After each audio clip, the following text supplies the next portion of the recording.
this is a really good spot. In fact, this spot is almost equidistant between where I was born and where I was raised. I was born at Cedars of Lebanon Hospital, just down across from Kaiser, where my mother worked as a scrub nurse in the orthopedic department through my entire youth. And I was raised, yeah, you can clap for my mom, in those canyons just north of Hollywood Boulevard on the other side of La Brea.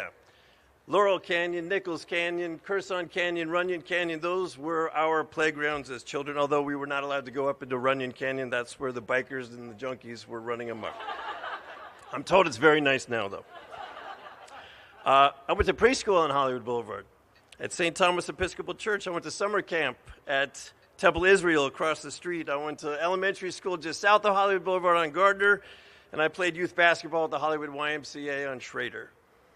I made weekly excursions, pilgrimages to the Manchinese, the El Capitan, the Egyptian, the Fox, the Vogue, the Vine, and that is where I fell in love with all things movies.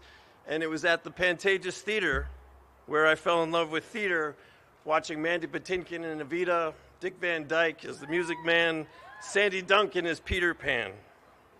I have walked up and down this street, hopscotching over these names for 50 years, daydreaming. I used to put my foot over the Beery and Noah Beery Jr.'s name and think, maybe one day.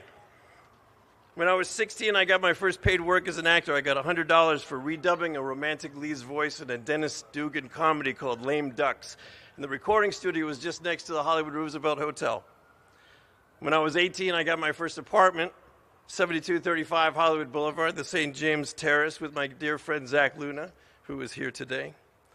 In 1989, I was walking down the street with my friend Paul Gutierrez, and somebody from a moving car shot me in the ass with a BB gun right outside Hollywood Toy and Magic.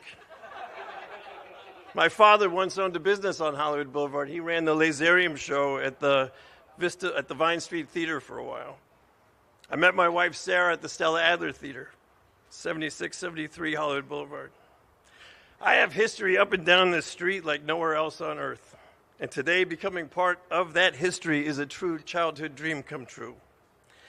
As far back as I can remember, I have wanted to be part of it, to be initiated into the club and company of showfolk, those crazy, diverse individuals, that tribe of oddballs and eccentrics, dreamers and gamblers who make up this business. I love it more than I can say. It is all I've ever wanted to do and the only place I've ever wanted to be. It has been the joy of my life playing for you, being welcomed into your homes, becoming part of your history and your evolution. And I am truly humbled by this honor, gratified and inspired beyond words by this ceremony, and I will cherish the memory of this moment forever. Thank you very much.